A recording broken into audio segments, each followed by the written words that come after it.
Hello, I'm the Pink Phantom, and this is my podcast. Join me as I delve into the world of games and gaming, and especially old school RPGs. Together, let's voyage into the astral realm and check out my phantom thoughts. All right, kicking off this podcast, the first thing I want to mention is OctOSR, the month-long celebration of old school games, rule sets, and play styles.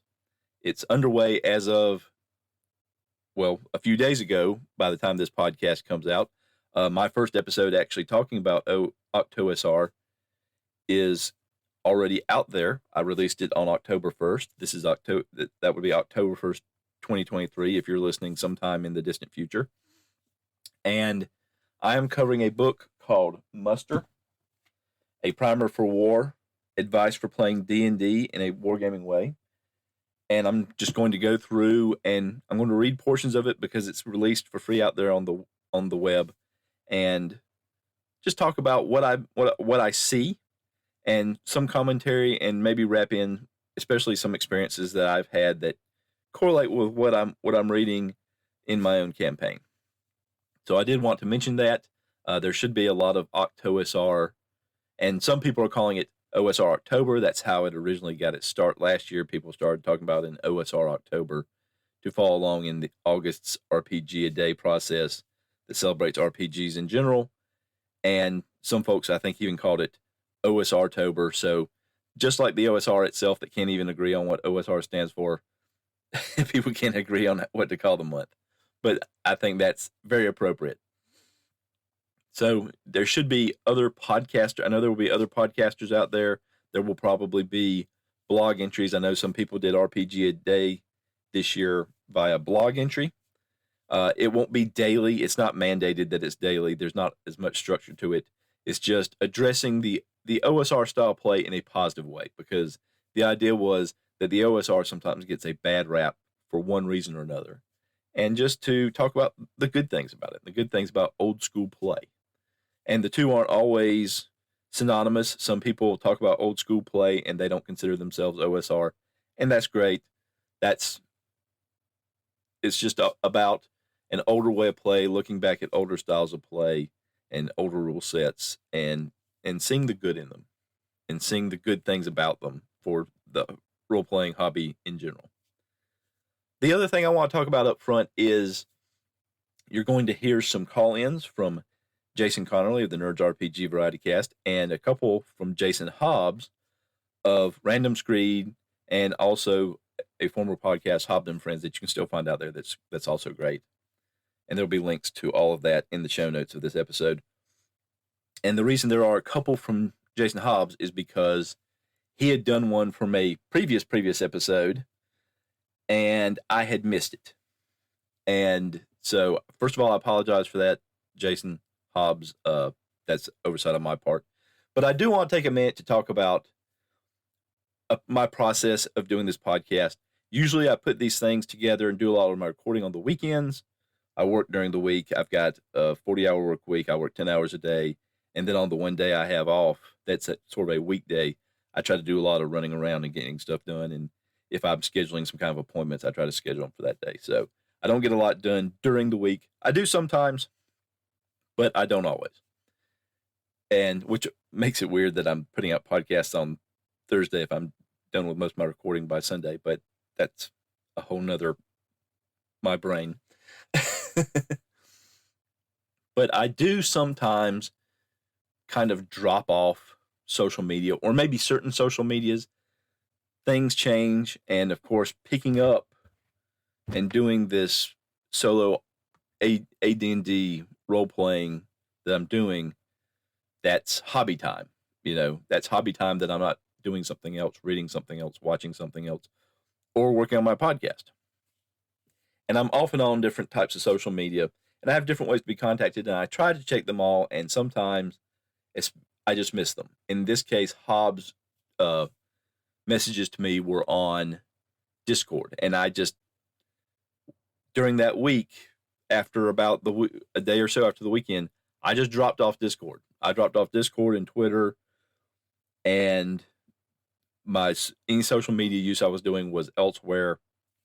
And I go back and forth with this where some weeks I'll be on Twitter a lot, I'll be on Discord often, and other weeks my social media will be almost entirely watching YouTube videos or watching. I get into these things where I just binge Facebook shorts. Anybody else do that? Or a little Instagram. I don't do a lot of Instagram, but I do a little Instagram. I guess my point is, if you call in and you don't hear my call in the next episode, that is probably an oversight on my part, and I will see it. I will get to it. I always check them, especially on weekends. I always check all the very different ways I give for people to contact me. But if I do, just understand that's the reason. And if you don't like that, then I'm sorry. I apologize. That's a me thing. But I just wanted to mention that up front. So we're going to get to the calls with the double Jasons. And if you ever listen to the Nerds RPG Variety Cast with Jason Connerly, you'll hear in his theme song that he's referred to as the other Jason. That's because when this community developed, Jason Hobbs was the first Jason, so Jason Connerly was the other Jason. So a little anchorite history there for you. But let's get to those calls. Hey Phantom, it's Hobbs. I don't usually think people use the term char-gen verbally. I think it's usually done through writing. If you're going to play in a face-to-face game, I think most people would just say, hey, let's roll up some characters, let's make some characters. Hey, did you make a character? They're not going to say char-gen, which is, in my brain, how I say it when I write it. Char-gen. Char-gen, I say char-gen, which makes no sense whatsoever, but that's what it is. All right. Now, I was just listening to char-gen the orcs, and I think in AD&D that you can't use missile weapons in melee, or if you do, there is an equal chance of hitting your own men as well as the enemy. So you may want to look into that. You don't have to. Different people use different rules for all that. And you're using rules that I don't even know how they work. Like I never used weapon type versus armor, so I don't even know how that works. But anyway, man, I was just calling to tell you that I'm still listening. Enjoyed your RPG a day stuff. In 2 miles, take the exit toward Montague Road. There's some sat-nav man for you. Later, buddy.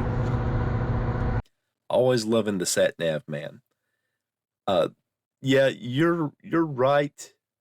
I've never heard anybody say char-gen either, but like you, I always think that in my head when I see it, when I read it, when I write it, char-gen. And it just struck me as funny that it's char-gen and not car-gen. So that was why I threw it out there. It's one of those loopy things my brain throws up and I throw into the podcast to see if anybody else has a thought on it. As far as the shooting into melee, you're absolutely right. Shooting into melee is fraught with danger. But in this specific circumstance, you had the characters kind of stacked behind each other in a 10-foot wide hall, and it was a case of where the character on the back rank was roughly 6 feet tall, and he was firing over the head of Sven the halfling, who's like just a little over 3 feet. So that's the only reason I had that to just be a normal attack, because he's waist high, so he can shoot over the top of him. But that was a very specific setup, and it was something that I just kind of thought about during the combat. I was like, oh wait, these guys on the back row that aren't going to do anything, whoever's standing behind Sven can shoot over the top of him, because he's not going to hit Sven. Now, if he had been standing farther back or was shooting into melee from an angle or something, then yeah, there would have had to been to a roll to see first to see who the target of the missile was, and then what the roll was, and would that hit that particular target. So that's absolutely true. That's absolutely part of the rules. But just it was one of those very specific circumstances where it's like, shooting over the head of a toddler. Essentially, you're standing right behind them, and you've got a tall orc in front of them, so you can target the orc, and that's it. But I appreciate you calling in. I love it when you call in. I always love to get calls, and I like it when people who have played these games more than I have can call in and give perspective or ideas or a reading of the rules that maybe I missed or haven't thought of before. So I appreciate it and hope to hear from you again. Now, I almost forgot, and I'm kind of glad that I'm doing this separately. Jason Hobbs just also commented on what I said about magical books and librams and tomes and such that are essentially self-improvement. That is, they improve one of the character's stats, or they cause the character to gain a level of experience, or something like that. And these books, they are one use. You go through them, you follow the prescribed regimen or the prescribed meditations or thought process or whatever it is that they give you for usually about a week. And then you get the effects and the book disappears and you can never benefit from it again. And some of them are class or even alignment specific. And if someone that is not of that class or alignment tries to read it, there are often dire consequences to that individual. So I spoke about that in a previous podcast and was talking about how this meant magic had a memory, or it implied magic had a memory of some sort in order to know. And thinking further about that, it doesn't necessarily imply that magic itself has a memory, but there is something about the world that the characters exist in that enable that to take effect. And one of the thoughts I had was kind of like the immune system, or the way that bacteria react to medicines and antibiotics. They adapt and they change, and over time you get strains of diseases that are impervious to different kinds of antibiotics because that type of bacteria has been exposed to that antibiotic so much that the surviving bacteria are the ones that just it doesn't affect. And similarly, the human body adapts to when it has disease. There are some diseases that if you get them once, you'll never get them again because your body retains a certain amount of memory, a certain amount of exposure, a certain amount of specific white blood cells and other immune system components that are endemic to stopping that type of disease. So if you get exposed to it again, they just build those back up and you don't get any effect from it. And other diseases, you may get them again, but you don't get them as much. That's one of the, and all of that is one of the reasons why we have vaccines. I know that's a controversial notion these days, is having vaccines. But that's why we have vaccines, because it exposes your body in early vaccines to a weakened strain of some sort of disease so that you gain, if not an immunity, then a resistance to it, or some of the more modern vaccines are you gain that they just stir up, that they just cause your body to adapt in a way that you will become more resistant or immune to those particular diseases and conditions.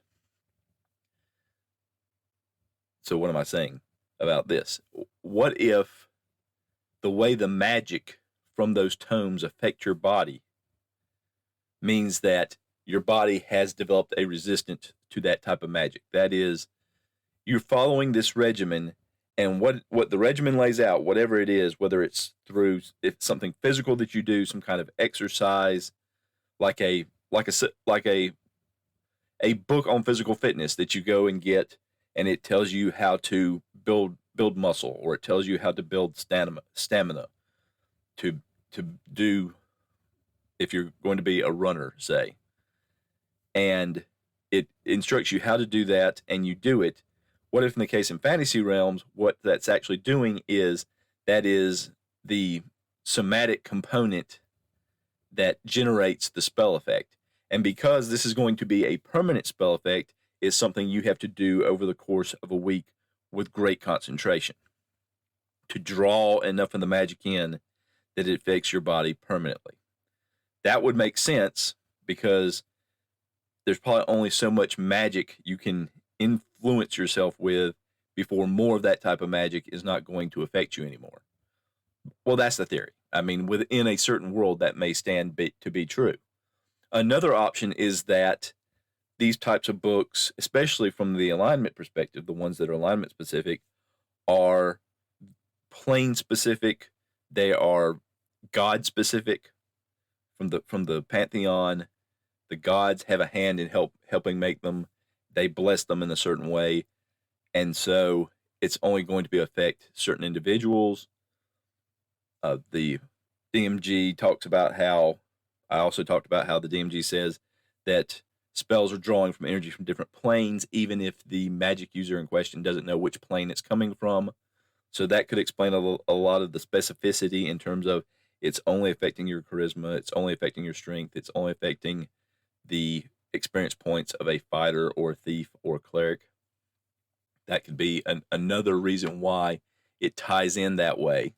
Because let's face it, if this were Our World book that helps you increase your strength, that helps you increase your dexterity, that helps you increase your knowledge or your wisdom or your ability to do something, your experience, it would be like a self-help book of sorts. Or it would be YouTube videos. When people need to learn how to do something these days, they go to YouTube. How do you do this? And you watch a video on how to do it. But once you know how to do it, you know how to do it. You may need a refresher every once in a while, but you know how to do it. Once you learn the process to getting to a certain level of strength, you know the process to getting to that certain level of strength. You can't benefit from that anymore. The book doesn't disappear, and it's not this absolute, you can never improve again this way, because in our world we have different levels. We have basic strength training, and then we have more advanced strength training. If you're going to go into competitive bodybuilding, if you're going to go into competitive weightlifting, that's a different level of strength training than if you're just trying to get a little stronger in your day-to-day life or for something you do for your job. Your job.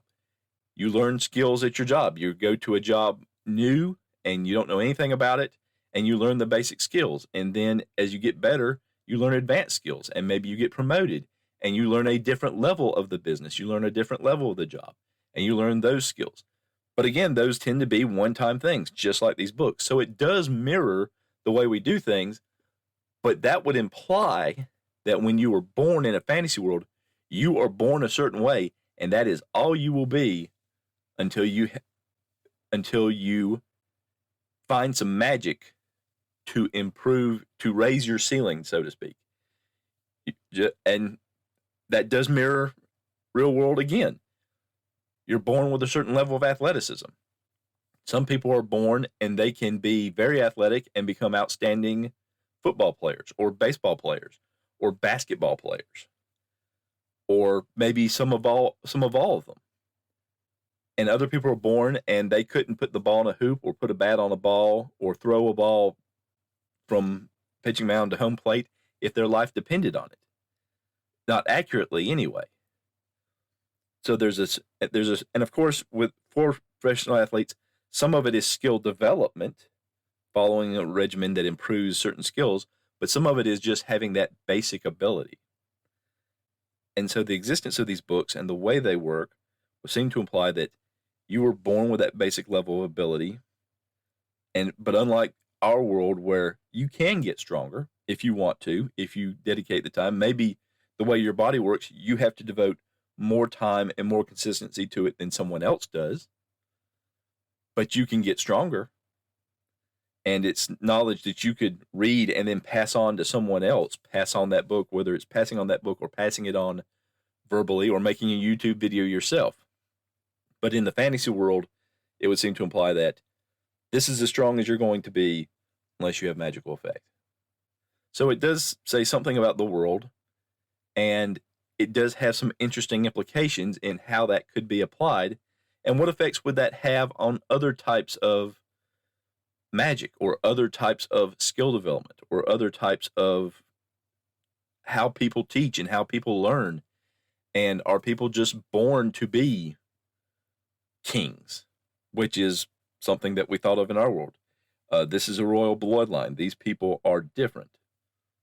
Are people born to be adventurers? Are people born to be farmers? Are people born to be blacksmiths? So I think that's interesting to think of things that way. That's very meta, and it doesn't really affect the game mostly from a player perspective. From a GM perspective, that may give you some ideas for your world and how things want to go, and maybe if players down the line want to develop their own magical spells, magical items, an idea of what to base that on, and give you an idea of what to tell them what they need to do. But I'm glad you brought that back up, Jason Hobbs, and thank you for that call, and thank you to everybody out there for listening to that about 10-minute ramble on magical books and Librams. We got a call from Goblins Henchman. If you're not familiar with Goblins Henchman, he has a blog. He has products on Drive-Thru RPG. A lot of it is in the realm of non-player characters. He has character portraits. He talks about character personality traits. He does a lot of work with hex flowers, which is exploration with a random chart, but it has a memory. It's just fascinating stuff, and I always love reading his stuff and hearing him stuff. And he's called a couple other times before, I believe, and it's always fascinating to hear from him. So let's go to Goblins Henchman. Hi Phantom, Goblins Henchman here. I'm just listening to your recent episode about magic, AD&D magic specifically. I really enjoyed it. It reminds me of a few things. I think, first of all, it's about this idea of AD&D being play tested. I think someone once said to me, or I read or somewhere, that AD&D was the most heavily play tested system ever. From the time between AD&D released first edition and second edition, it's over 10 years, and before that, all the play testing of D&D, as it were, had gone into it. So in a sense, it's a really thoroughly play tested system. These things, as you say, it's disorganized in presentation, but it's good it's been heavily play tested. And I think part of the problem, there's the legacy of how it was released. I think, was it Monster Manual 1 was released first, and then was it the DMG, and then the Player's Handbook? So it's kind of the GMG sort of references, or vice versa, the things that are about to come. So it's a bit confusing because it's not been formalized yet. And I guess it was all kind of partly referencing back to the original edition. So yes, it was released in a kind of like haphazard way, which probably affected its organization, but that doesn't diminish, as you say, its playtesting. And it really reminds me of there's a Grognardia article way back when. I can't remember what it's called. It was a James Melzilke, sorry. He wrote an article called D&D is Always Right, or something like that. And I think the idea is that just because you don't understand a rule doesn't mean it hasn't been really carefully thought out, and there's a reason why it exists. People rail against level limits for demi-humans, and why can't clerics use bladed weapons? All these things people rail against because they want the ultimate choice to do whatever they want. But these things are, I think if you unpick it, you will eventually find the reason. And if you don't, maybe you just need to accept that it's been thought out. But the reason that I think it's there is, for example, the fighter, apart from having lots of hit points, has very few boons, and its boons are things like it can use any weapon. Otherwise, why not just be a cleric? A few extra hit points for spells. So clerics can't have, when they open the treasure chest up and there's a magic sword, too bad, that's the fighters. And demi-humans, they come a lot of whiz-bangs at the beginning, see in the dark, multi-class, all these things. So again, why would you play a human? Why would you, if you had a choice between a human fighter and a demi-human cleric, well, there's no answer to that. But anyway, I think this article is worth a read. But partly why I'm doing this call in is that you remind me of something that I published a little while ago, and I might give me an excuse to do a blog, a podcast episode about it. But way back before I was sort of publishing myself, I suppose, stuff, I wrote an article for And magazine. They don't publish anymore, but it's And as in the ampersand symbol, And magazine. It was a AD&D dedicated. They produced about 14 or so magazines before it sort of petered out. A bit slow on the rate of putting stuff out, but I wrote it was one of, I think it might even be the first thing I put out there, and so I was intrigued. Like actually, could you? You should really reference those page numbers. You drive me crazy when people talk about the DMG and don't say what page number, because I really enjoyed the bit you read, and I want to read it myself. But anyway, that's an aside.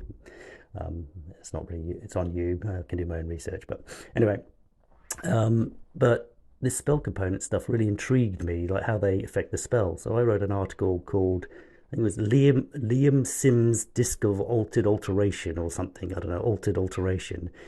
And what I did was I reflected on that, like the AD&D first level spells and whatnot. There's only so many, but if you could change the material component, could you change the spell? Could you change Featherfall on yourself to be Featherfall on like a bird and make it drop if you use something different? And the idea was that you could, the spells are very well established, but you could change them if you use this different spell component, but you needed this special magical disc, a MacGuffin if you like, which would like channel the kind of turbulence, I can't remember what I said, that would be caused by changing the spell to something else. So, I think I did like, it went through the whole spell list, magic user list, and I think it was one from each level. So I think it changed Featherfall. I think maybe it changed the rope trick into like a pitfall trap. Breathe underwater. I can't remember if it changed to like suffocate creatures underwater. Anyway, if you're at all interested, it's in And magazine, probably about issue 10-ish. I can, when I do my own episode, which I might yet do, I will put a link in there. They're not easy to find anymore, actually. If you go to my blog, it's probably linked on my blog under downloads. It's probably the easiest way to find it, because basically after they stopped publishing it, it got moved. The posts got moved around a bit, and I think really they should put it up on drive-through so that it never gets lost. But if you're interested in AD&D, it's an interesting resource, and I wrote a few other things for that. I think the downside for them is they wanted to produce such a professional product. They took them such a long time. There's quite a few articles I wrote on there that they came out quite late after I published them, so other people had then more broadly published some of these ideas I'd come up with. But I think, I kind of published that, but I kind of wrote that about 2 years ago, but it never came out for a year and a half or whatever it was. All right, anyway, Phantom, keep up these little tidbits. I like to scratch these kind of old topics. It's amazing what will come out if you focus on the minutiae. Okay, well, it's going long. I don't know how I'm going to get this to you yet, but I'll figure a way. Cheers, bye. Thank you so much for that, Goblins Henchman. I also didn't mention in my intro that, yes, he does have a podcast, and I will be linking his podcast, his Drive-Thru RPG page, and his blog in the show notes, so be sure to check those out.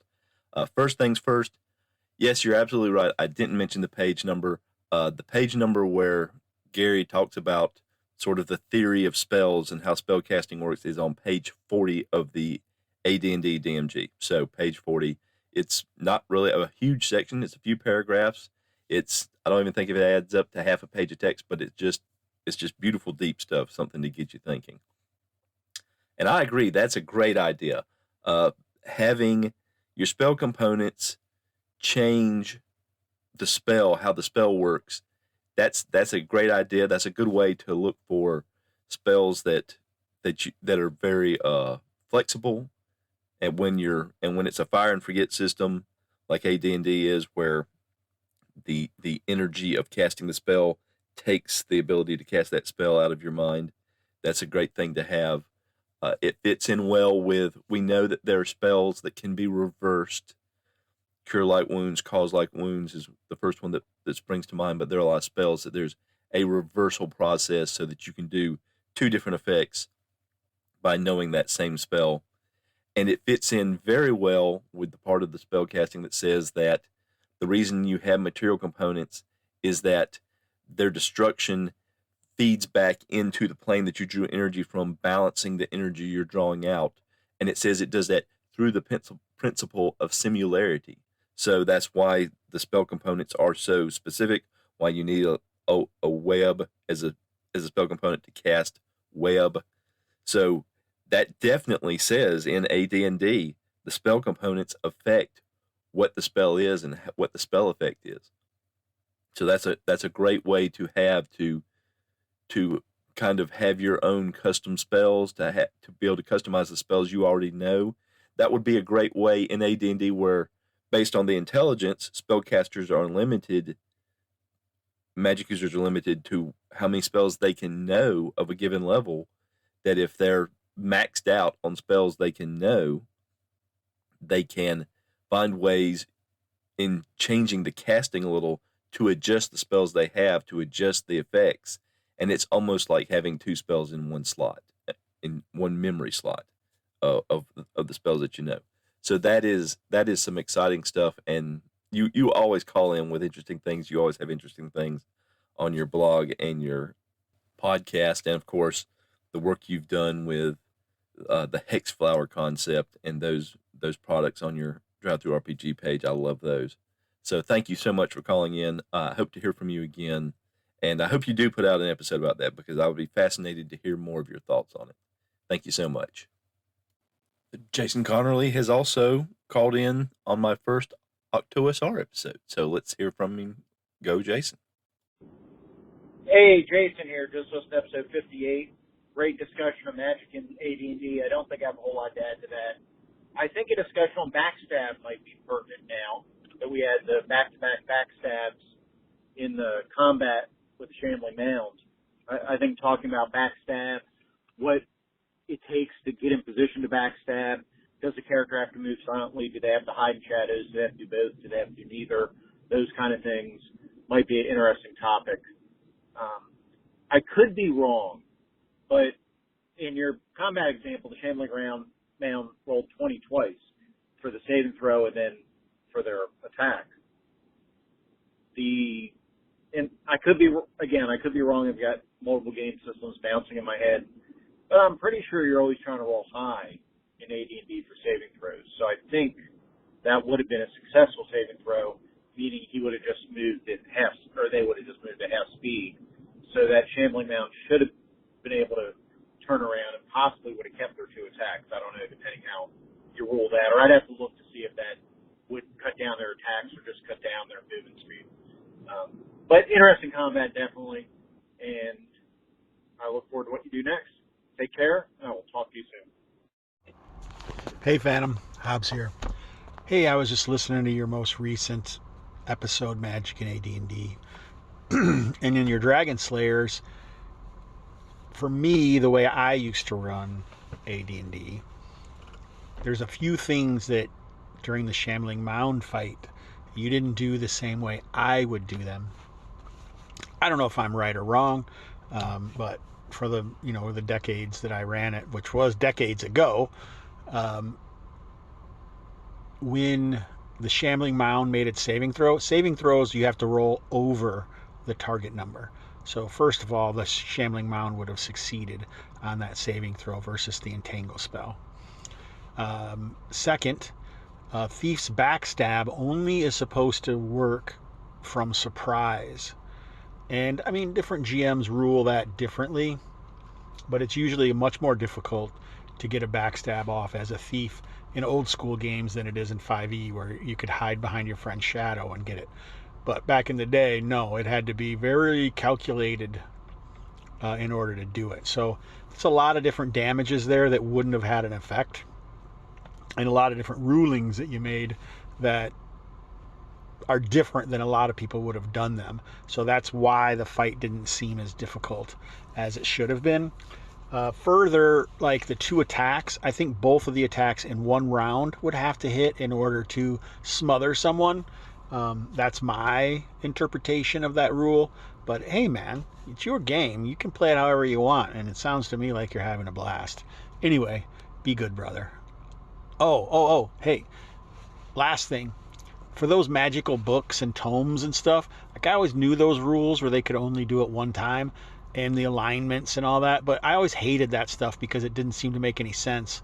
But the way that you're actually trying to define it and figure it out, it's kind of interesting to see what your metagaming, you're a GM, so who cares if you're metagaming, or your explanation why within the game world you would think that would work. So keep up the good work, man.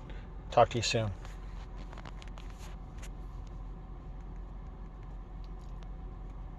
All right, so mea culpa time. Yes, I screwed up the saving throw. I don't know why, for some reason, for years and years, I've had it in my head that saving throws will roll under. I guess I'm getting confused when you roll against characters' ability scores to determine if they can do something, one of those things that's not a specific mechanic, but that has kind of been adopted through the old school style of play, that you have to roll under your ability score. And I've caught myself doing it several times, and this time I didn't. But you're absolutely right. So I robbed that shambling mound of a couple of attacks. Second, what was the other thing I screwed up? Well, I actually screwed up several things. One time I called Gus Sven.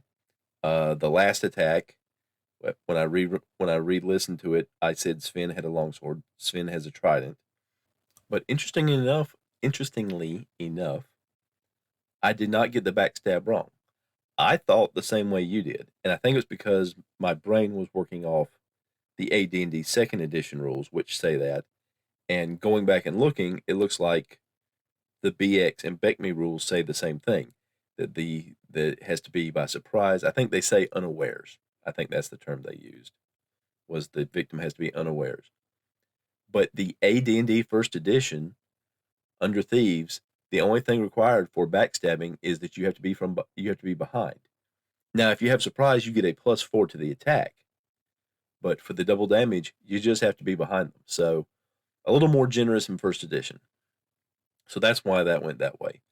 As far as the engulfing attack of the shambling mound.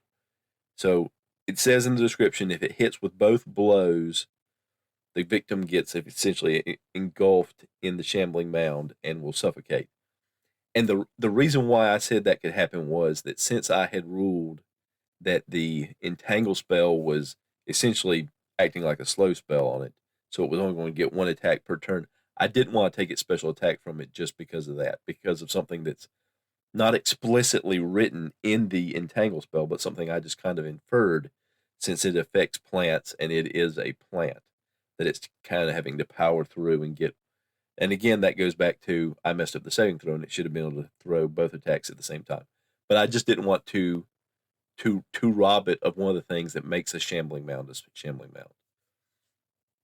And and it also made sense to me that could, I debated back and forth on what the effect would be, that because as written, if it's a creature that's not a plant creature but it's outside and a druid successfully casts entangle, the monster is just held fast. The creature is just held fast. It can't move. So it would make sense that a creature made of plants wouldn't be able to move if it failed, which I mistakenly thought it had. But I figured an 8-hit die creature, and it is itself, this magical. Well, it doesn't say it's magical, but I think we all know all these special kind of creatures are magical somehow. Creature kind of will still be able to control itself. But yeah, it should have gotten more attacks based on the way I was ruling things. I think that's it. So backstab. But Jason, you were right. Well, you're both Jasons.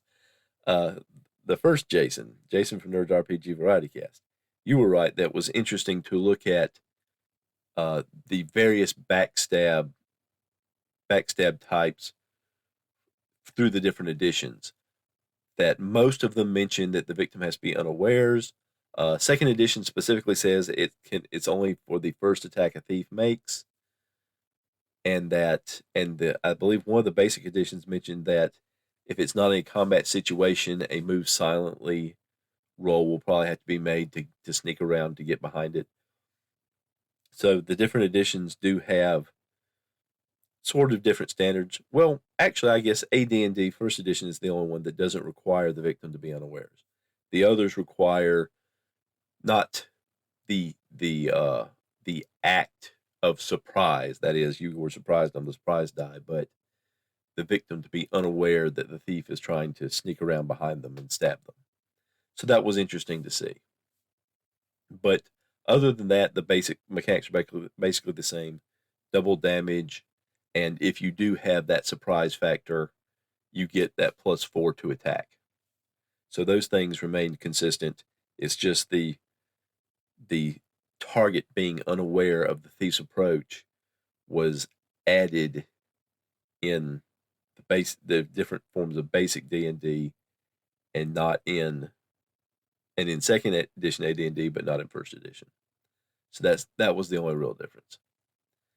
But thank you guys for the calls. I appreciate it. I love it when people who have played these rules, no matter how long ago that may have been, Jason Hobbs, call in to give their view, their clarification, and because that's how you learn, right?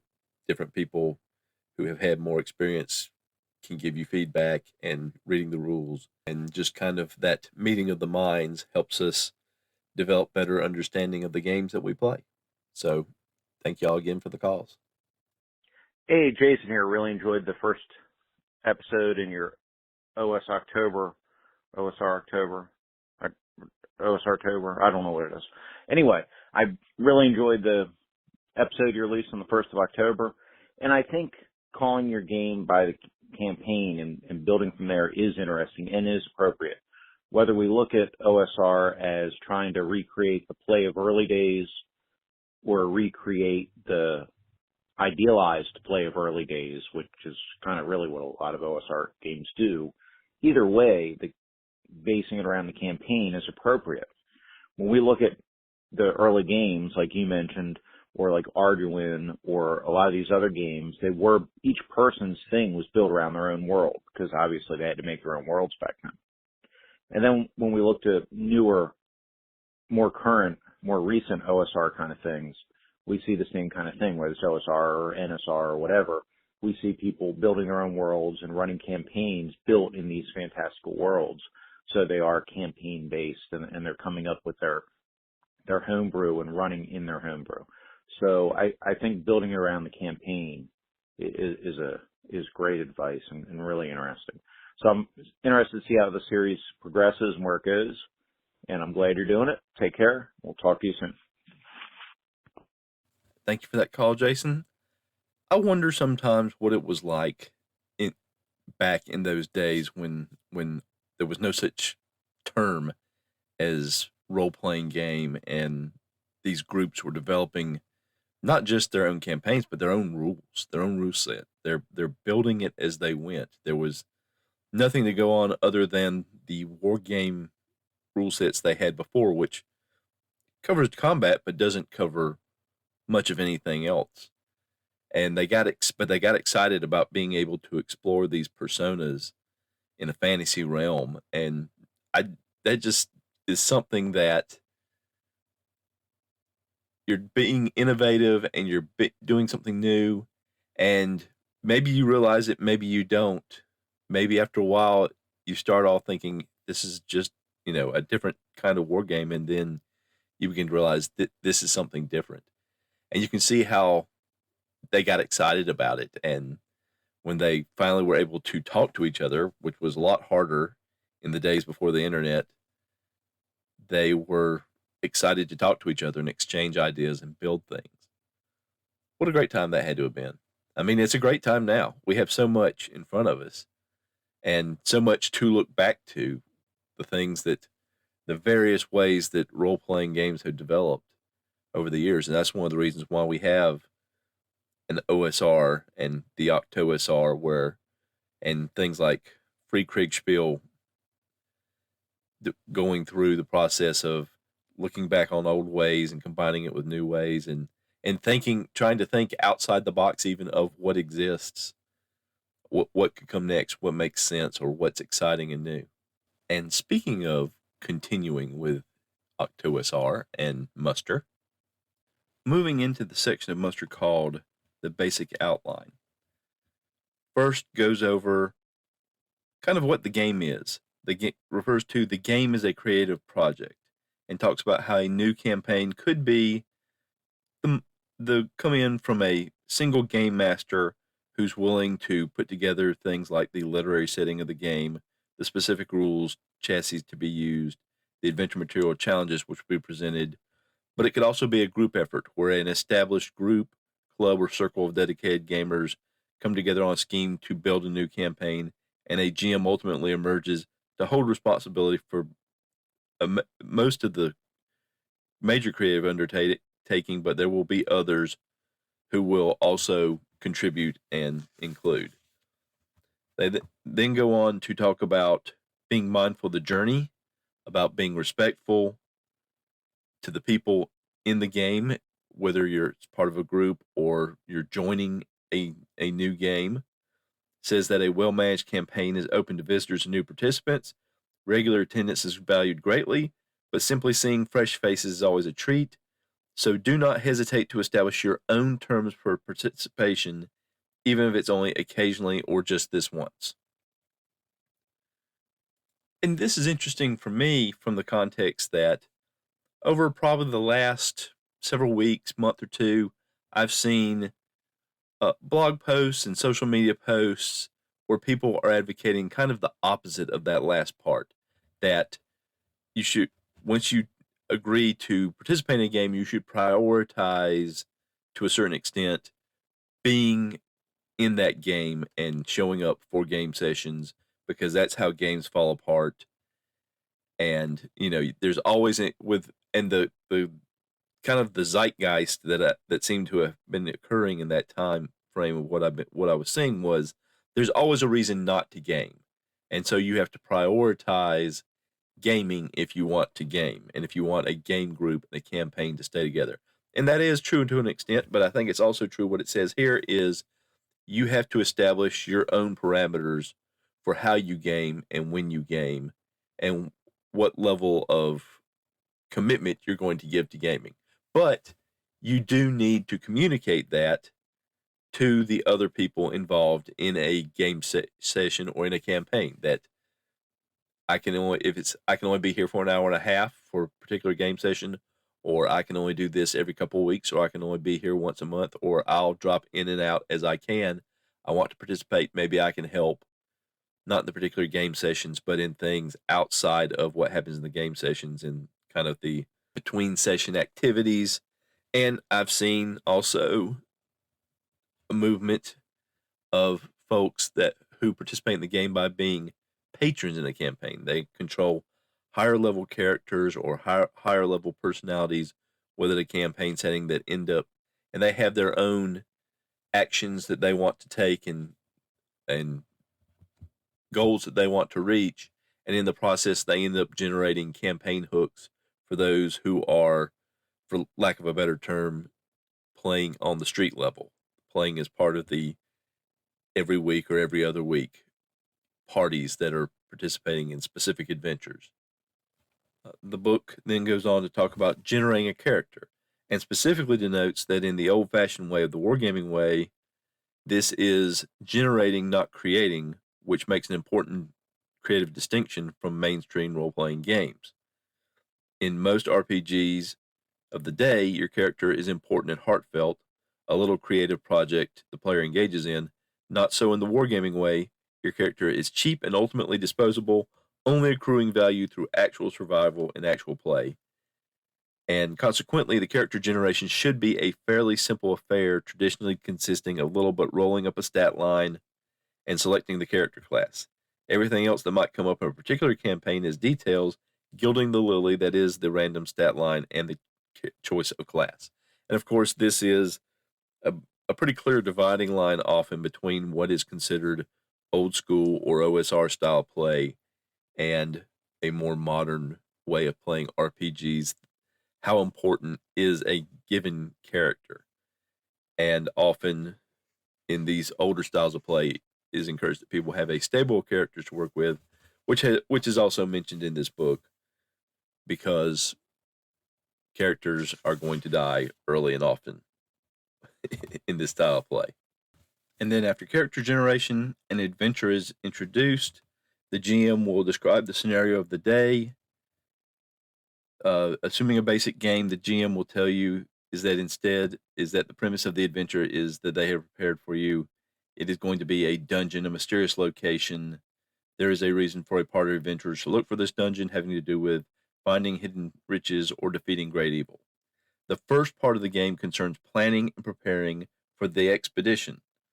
Players have each other and their characters with some money to purchase supplies with, and their wits to maneuver in ways that they can think of. Perhaps they will search for rumors and lore to have hints of what awaits. Perhaps they will seek to hire larger expedition. Perhaps they will hasten to the dungeon to see. The choice belongs to the party. And then there's a page with sort of a working flow chart of how a basic session structure goes. GM introduces scenario. Players prepare party. Characters hire a crew, equip the party, review intelligence, make plans. Dungeon exploration. There are encounters and discoveries in a loop as party discovers monsters, traps, treasure, and stranger things of the dungeon. Play focuses on resolving these happenstances. The main part of play is the dungeon exploration, where the party navigates the dungeon, mapping and exploring. And then either retreat and scoring. The adventurers retreat from the dungeon because of risk, or because they achieve their goals, or because session time runs out. Or everybody dies. The dungeon underworld is dangerous. Mistakes and bad luck may have the scenario end in ignominious deaths. The famous party wipe, or TPK, total party kill, that happens in older school styles of play, supposedly more often than newer styles of play. At first level, pretty much in every RPG that has a hardy combat opponent, player characters are usually pretty squishy, with usually the hit points they get to start with and the hit points that one successful weapon strike will do being roughly equivalent. So, but I think that the older school characters do tend to remain squishier for longer. And then the book goes into how exploration has structure, that the adventuring party organizes itself for the exploration of the dungeon. And this refers to not just organizing within the context of the game world of the player characters being organized, but of the players themselves being organized. And he goes into this fairly extensively in several different parts of this first basic section. And I probably am going to cover that next time. But I want to end this particular section of the book, or section of my coverage of the book, reading over some of the basic dictums that are listed in this section. Number 1, do not cheat or fudge. The rules should be open and rulings justified. The referee presents challenges fairly and makes unbiased judgments. This means a lot of characters will die. A lot of adventuring parties will fail. You will only win when the combination of luck and skill is on your side. Start at first level is another basic dictum. The entire point of the game is to explore the changing landscape of adventure as player characters grow from ordinary people into great heroes.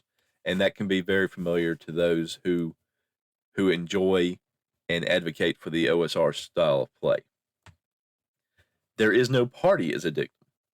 The campaign exists as a platform on which the GM introduces new scenarios, perhaps for the adventurers to maneuver in between committing to scenarios. It is not the chronicle of the lives and deeds of a specific group of adventurers, a specific party. Parties are formed as necessity dictates.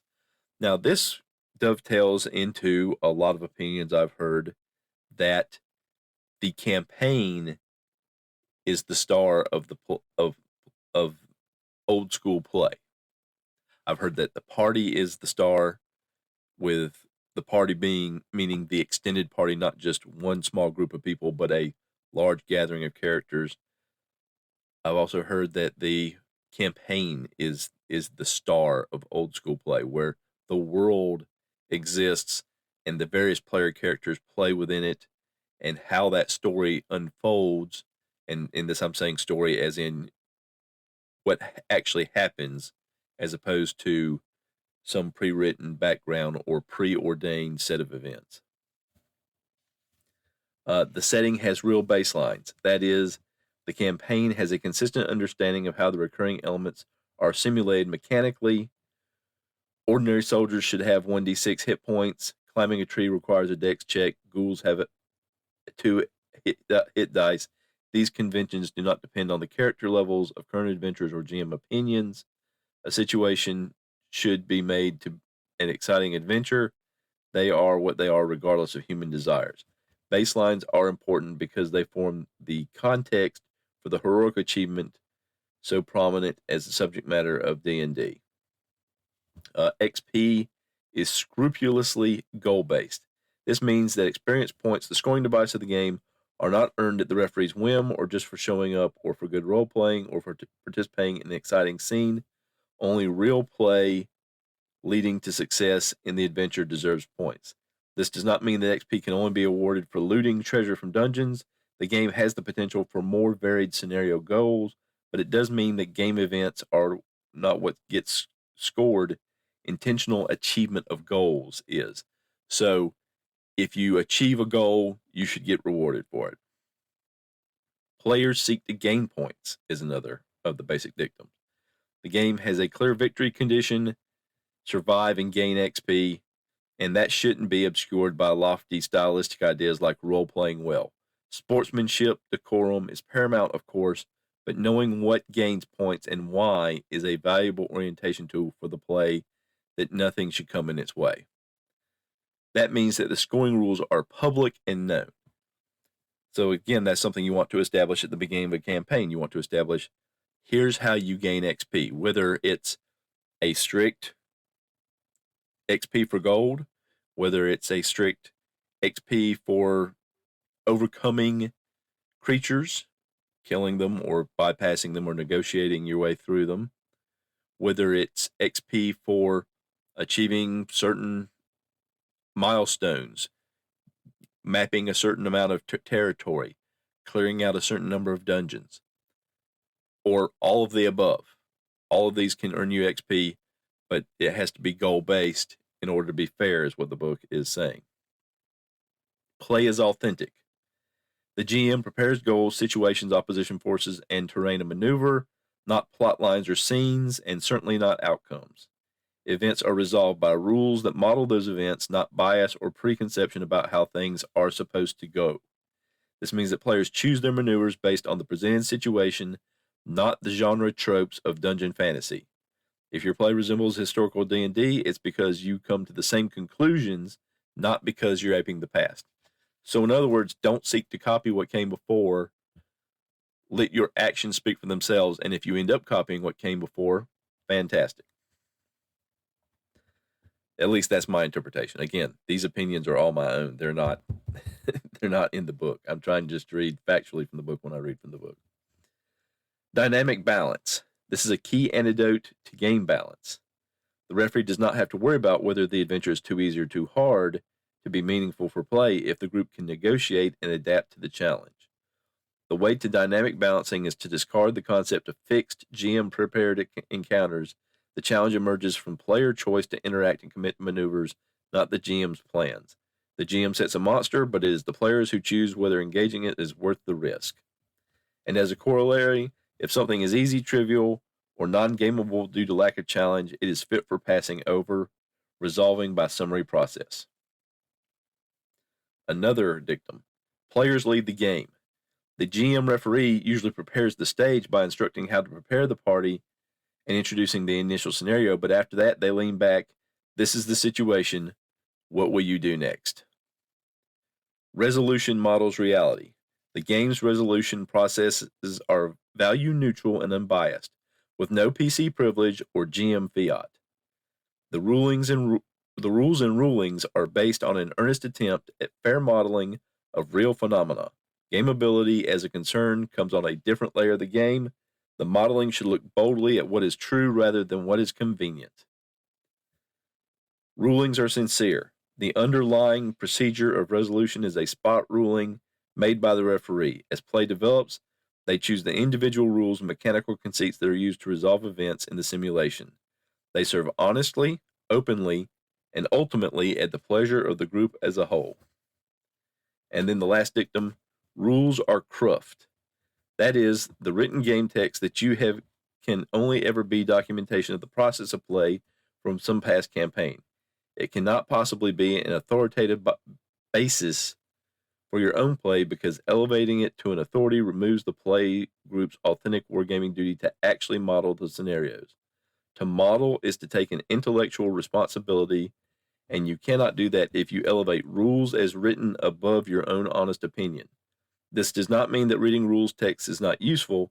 It just means that treating those texts as anything but suggestions and inspiration is an unhygienic pattern.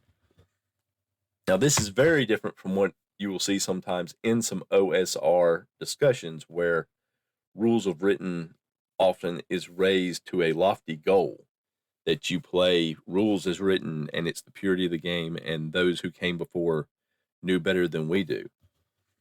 But this is not just you're going to do whatever you want to do whenever you want to do it. It's you're trying to be fair and you're trying to be upfront, but you're not just it's not going to become legalistic. This is kind of the antidote to rules lawyering, right? Where the argument or the game devolves into an argument between what this rule means and what this rule means.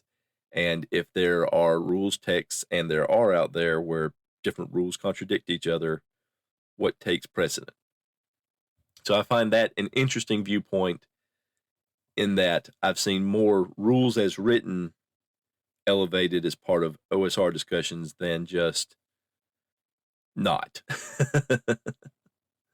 And I believe what the author is saying here is that for each campaign, ultimately you're going to develop your own consistent way of doing things, consistent, fair, neutral way of doing things, but it will not be simply that you took a set of rules that already exists and apply them completely as they are with no changes. I believe that's what he's saying. This is something that I have bounced around in my head and am still getting my brain to wrap around. So, and if anyone has any feedback on that, then please, or anything that I've said here or anything that I've read here, I encourage you to call in and let me know. This could be a great discussion, I think, in a lot of ways. So that's going to be it for this.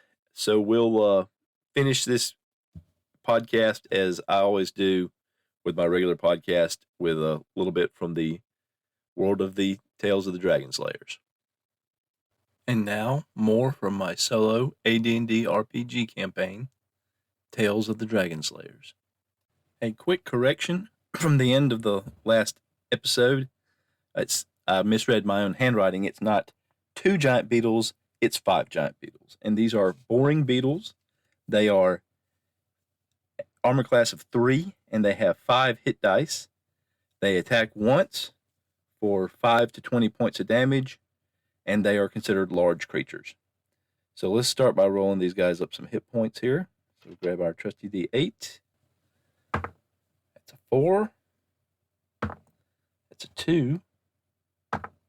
That's a 1. Another 2. And a 6. The party is currently, Sir Gus has 7 hit points out of 9. Edgar is at his full 9. Cudgel's at his full 9. Bernie is at his full 10. And Sven has 8 out of his normal full of 10. So let's see if there's any surprise here. Did the Beatles surprise the party? With a 4, they did not. Did the party surprise the Beatles? With a 1, they did. So they are going to get 3 surprise segments. This is a 40 by 20 foot room, with the 40 being running east-west and the 20 running north to south. The door the party came through is in the northwest corner on the north side.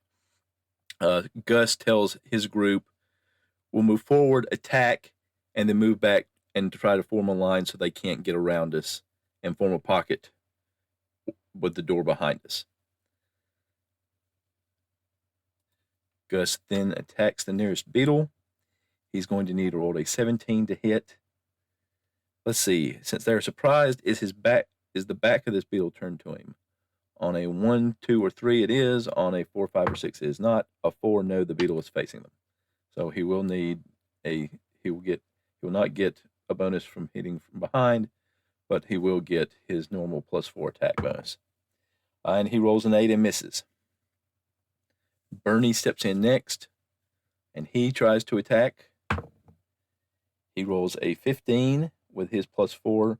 That's over the 17 that he also needs to hit. Since these are large creatures, he's rolling a d12. And with a 6 plus his damage bonus of a 4, that's 10 points off of 15 off of one of these beetles. Next up is Sven. Sven is going to move to attack. He rolls a 7 and misses. Edgar is going to step in. He's going to swing with his mace, get in close before he retreats behind the regular fighters. He rolls a 6 and misses. Cudgel will take a swing with his staff.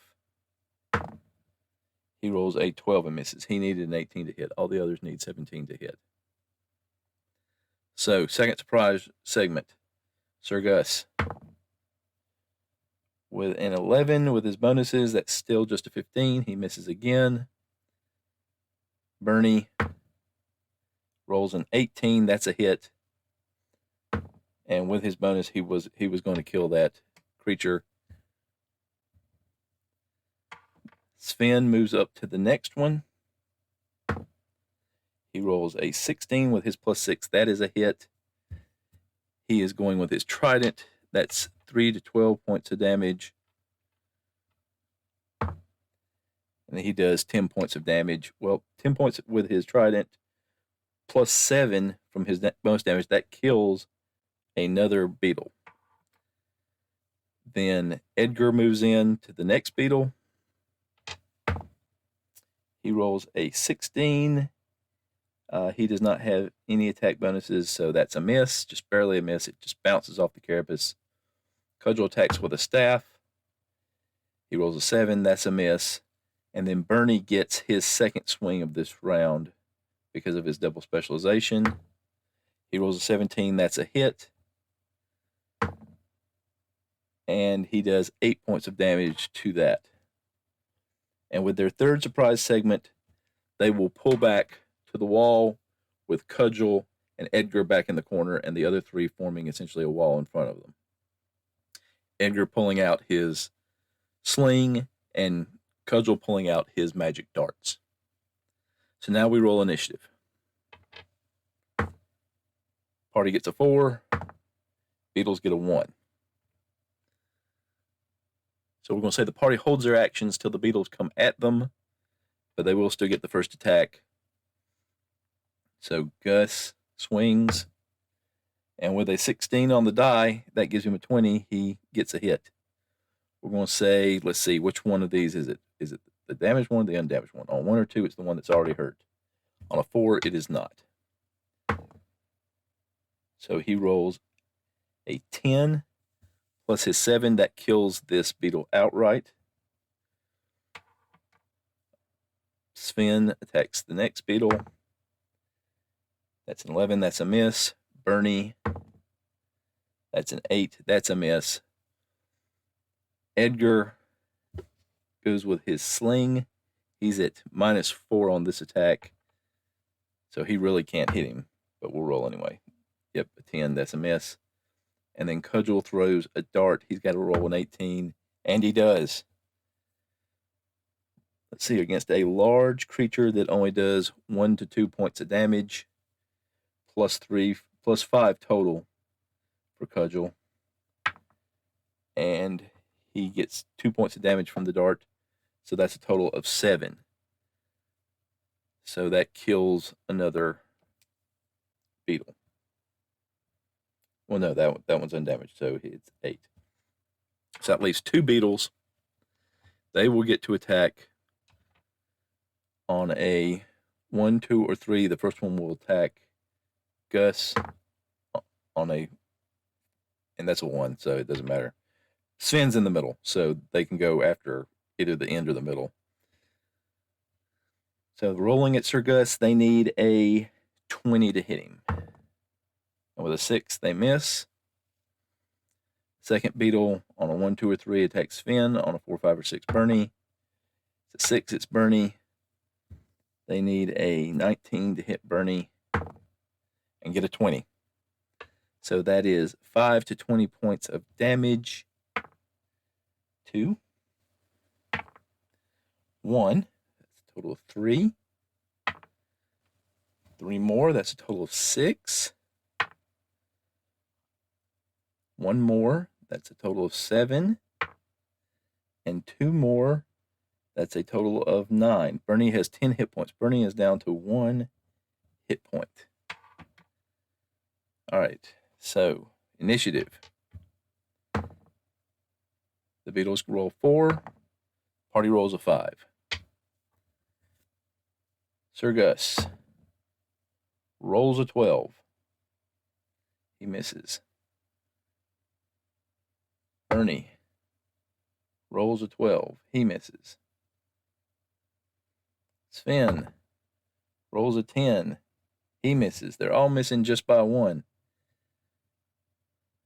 Edgar with his sling at -4 rolls an 18. It doesn't matter. That was a waste of an 18. Cudgel with his dart needs an 18. Rolls a 12. Bernie with his, well, let's see here. Now the Beatles will go. Rolling at Sir Gus still. Rolled a 15. That's a miss.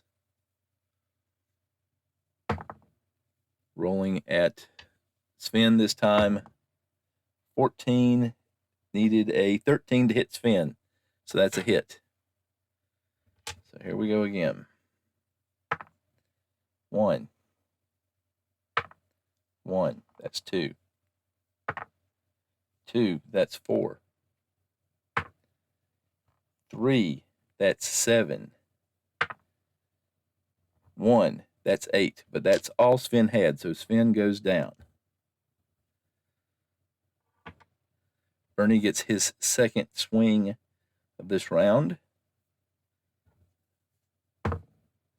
That's a 17. That's a hit. And he rolls a 4. With his bonus damage, that kills that beetle. His bonus damage is also 4. The beetle had exactly 8. All right, next round. The beetle, remaining beetle, 3. The party, 2. Remaining beetle is the one that's engaged with Gus. Will he stay with Gus or will he move over to Bernie? 1, 2, or 3 he stays with Gus. 4, he moves to Bernie. Attacking Bernie, rolls an 8. That's a miss. Sir Gus slashes. With a 16, that's a hit. And his bonus damage alone would have killed it. So that is it for the Beatles. And the party moves quickly to bind Sven's wounds. From one of their previous treasure hoards, the party has a potion of extra healing. Bernie takes a swig to regain 3 hit points. They give a swig to Sven to regain 5 hit points. And they give Sven the remainder of the potion as well. And that establishes him back up to full hit points. In the southwest corner of the room, there are a couple of iron chests. They look like they've been gnawed upon a little bit by the beetles. Bernie checks them for traps. The first one rolls with 11%. He finds poison needles in the handle. He's going to try to disarm them. And he does not. So now Bernie is going to have to make a saving throw versus poison. He needs a 13 to succeed. Another one of the items that the party has obtained on their journey so far is a parapet of proof against poison +3, which Bernie is in possession of, being the party's thief. And so he will need to roll a 10 or better on the die to succeed. And with a 19, he succeeds well. Since he knows what to look for on the second chest, I'm going to double his chances of finding to 50% of finding the poison needles. And he does with a 49%, just barely. No, wait, he's wearing studded leather armor, so that takes 10% off his ability, so he actually needs to roll under 40% there. So he's going to have to save versus poison again. Again, he needs a 10 or better. And he rolls a 17, so he's okay. With that, the party searches the rest of the room. There is a secret door in this room, on the south side of this room.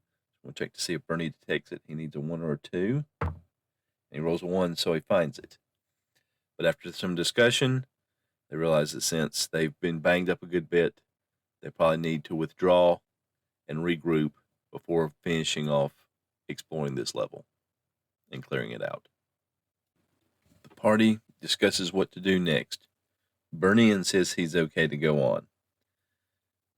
Gus warns him, just don't be on the front line anymore, and Bernie agrees to that. So they agree they need to continue to clear out this level so they can use it as a base of operations. So Sir Gus attempts to open the secret door, and on a 3, he's successful.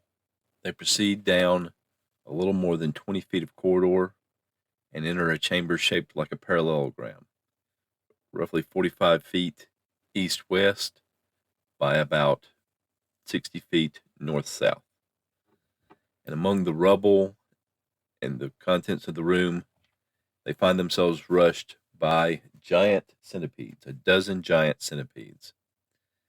So let's roll for surprise. The party does not surprise the centipedes, and the centipedes do not surprise the party. So now we'll roll initiative. Well, first we need to roll up the hit points for the centipedes. They are a quarter hit dice creature.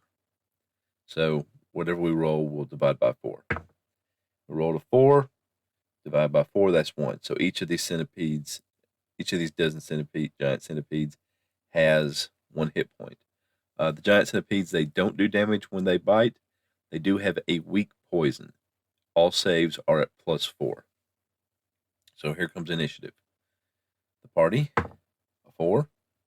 The centipedes, a 6. So the centipedes are going to get to go first. And they swarm up to the party. And they're going to be attacking the front line, which is Sir Gus, Sven, and Edgar, since Bernie's hanging back with Cudgel. I'm just going to split them up 4 each. They can't actually hit Sir Gus because they need a 21 to hit him. And nope, no 21s there. All right, so Sven, they need a 19 or better to hit Sven. We have a 15, a 10, a 3, and a 12. They need a 19 or better to hit Edgar.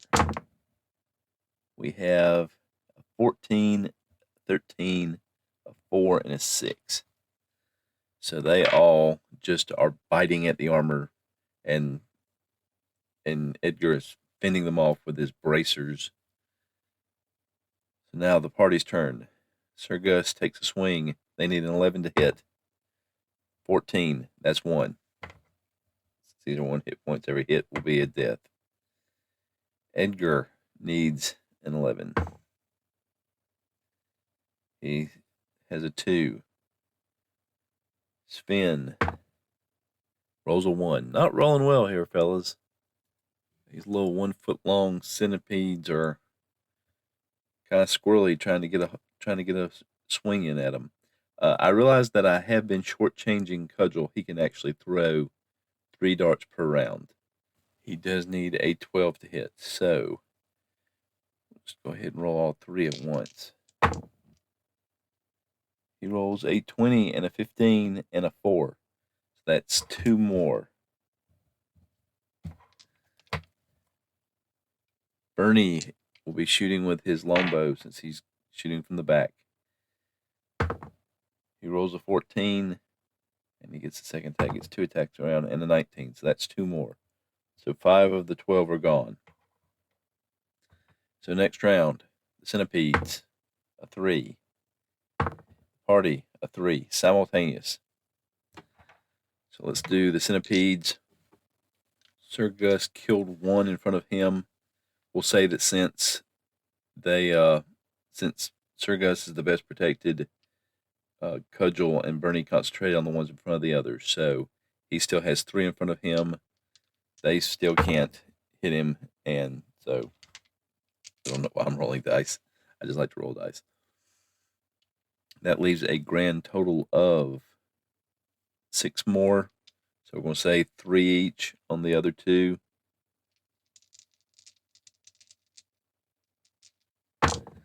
For Sven, a 17, a 4, and a 7 against needing a 19. And for Edgar, a 15, a 13, and a 4 against needing it.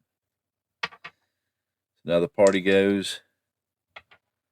Sir Gus, a 4. He misses.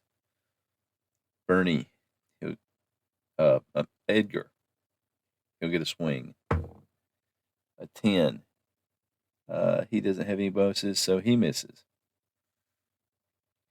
Sven, and I've been shortchanging Sven as well. He has double specialization with his trident, so he gets 3 attacks every 2 rounds. So he'll get 2 attacks here.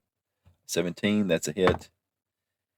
And then 9 with his 2 hit bonus, that's a hit.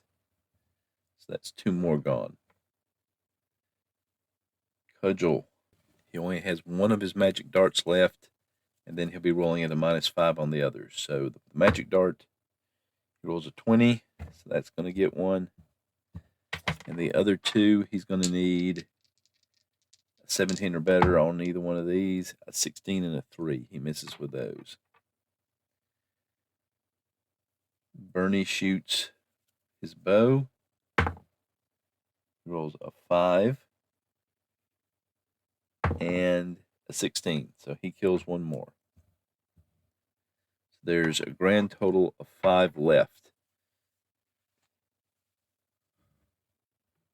We're going to say 3 of those are on Sir Gus. So rolling initiative. The party, a 2. The centipedes, a 4. 3 against Sir Gus, no hits, obviously. 1 each against Edgar. That's an 11, that's a miss. And 1 against Sven, that's 14, that's a miss. So now the party goes. Sir Gus, 14, that's a hit. Sven, 13, that's a hit. Edgar, 18, that's a hit.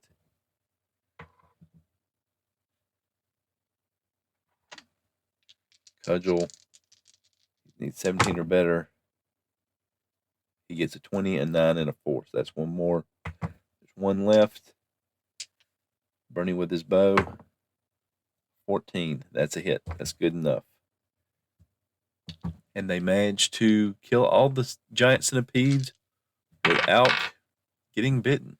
Good for them. Amongst the debris, they find some small wooden chests containing about 2,200 silver pieces.